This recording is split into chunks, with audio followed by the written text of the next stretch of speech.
Có những ký ức nở rộ, có những ký ức đã héo tàn, nhưng đôi khi ta cứ mãi hướng về sự phôi pha. Bạn có đang bị mắc kẹt trong những ký ức của bản thân mình?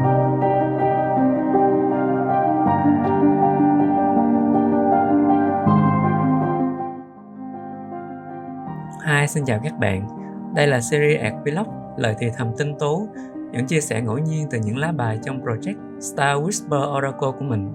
Đồng thời cũng là phản hồi cho một vài chia sẻ của những bạn đã kể lại câu chuyện và gửi vào hòm thư. Cho những bạn nào chưa biết, project lời thì thầm tinh tú Star Whisper là một bộ bài Oracle mình đang thực hiện cho mục đích chữa lành, đồng hành và chia sẻ câu chuyện. Mình có mở một hộp thư để cho các bạn nào cần tâm sự hoặc chia sẻ câu chuyện của mình, hoặc cách mà bạn đã vượt qua những cảm xúc tiêu cực của bản thân. Nếu các bạn cần một người lắng nghe thì đừng ngần ngại gửi mail vào hộp thư của mình nhé. Link mình sẽ để ở phần description.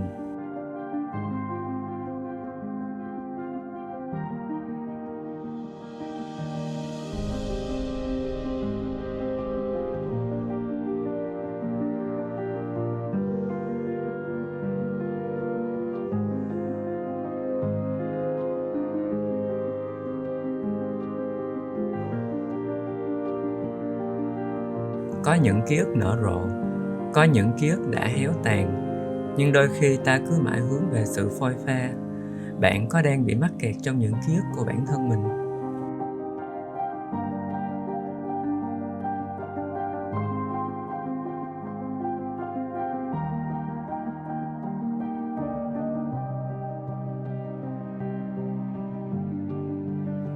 Gửi một bạn xử nữ giấu tên đã chia sẻ câu chuyện của mình. Một xử nữ khát khao muốn bay đi tìm sự tự do, nhưng mãi vẫn luôn cảm thấy ràng buộc bởi cuộc sống xung quanh.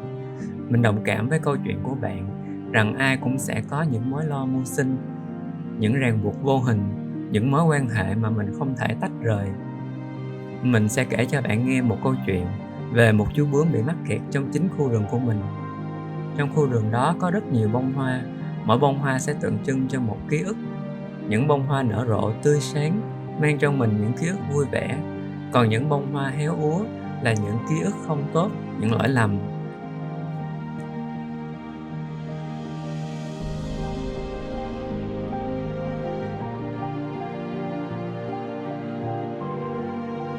Chú bướm hoàn toàn có thể thoát ra khỏi khu rừng đó, nhưng lại chọn ở lại, cầm trên tay một đóa hoa đã héo tàn, luyến tiếc cho những ký ức đã qua.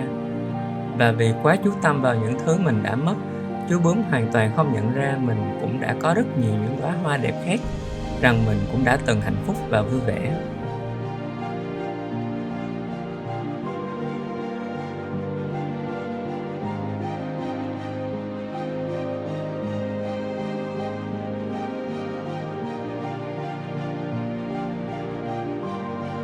Mình cũng đã từng mắc kẹt trong những ký ức, và rồi một ngày mình chợt nhận ra, nếu mình cứ mãi dằn vặt vì những điều đã qua, hối tiếc vì những điều đã không làm, sợ thất bại nên không dám bước đi, sợ tổn thương nên không dám mở lòng, thì mình sẽ mãi quẩn quanh trong những điều tiêu cực đó, và mình cũng mãi ngồi một chỗ không dám thực hiện những điều mà mình muốn.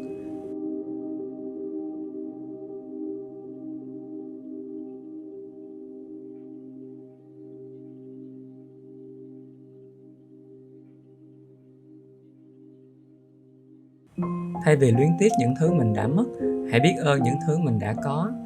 Thay vì tìm kiếm những thứ mình chưa có, hãy hạnh phúc với những thứ mình đang có.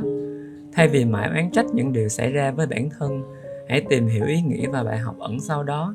Đôi khi mình sẽ không thể hiểu liền ngay được, mà phải tốn rất nhiều thời gian sau đó.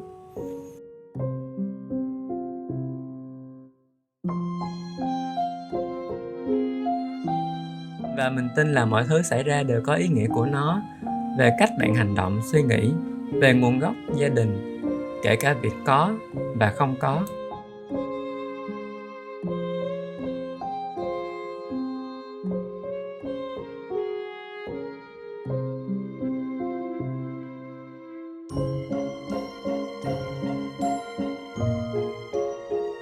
Gửi người bạn sư nữ thân mến, mình cũng không thật sự có lời khuyên cho bạn phải nên làm gì, nhưng mình muốn nói với bạn là Tự do hay không tự do cũng chỉ là cách mình cảm nhận. Và cũng thật may mắn khi bạn kể rằng mình đã tìm được một người để yêu thương và chia sẻ. Hãy gieo những hạt giống mới với năng lượng và niềm tin tích cực và chăm sóc chúng mỗi ngày cho đến khi chúng nở thành những bông hoa xinh đẹp. Hãy nhận ra những giá trị mà bản thân mình có dựa trên những điều mà bạn đã trải qua. Tôi đã trải qua một cuộc sống khổ cực để tôi biết trân quý những giá trị mà mình làm ra được và đồng cảm với những người cũng đang khổ cực như tôi. Tôi thiếu thốn tình yêu thương để tôi biết tự yêu thương bản thân mình và yêu thương người khác một cách chân thành. Tôi có gia đình và cha mẹ không quan tâm, không hiểu mình để tôi biết mình sẽ cần làm những gì cho gia đình nhỏ trong tương lai của mình nếu có. Tôi phải tự đứng lên bằng chính đôi chân của mình để tôi biết mình mạnh mẽ và kiên cường như thế nào. Đó là những lời động viên mình gửi đến bạn và những người đang trong hoàn cảnh giống như bạn.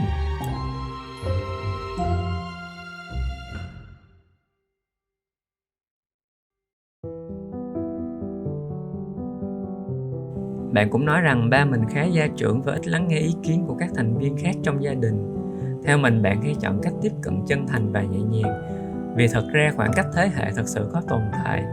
Mình tin là bạn sẽ có thể rút ngắn khoảng cách đó bằng cách trò chuyện thật nhiều với người thân của mình. Đôi khi không thể làm họ thay đổi, nhưng cũng khiến họ hiểu hơn cho mình.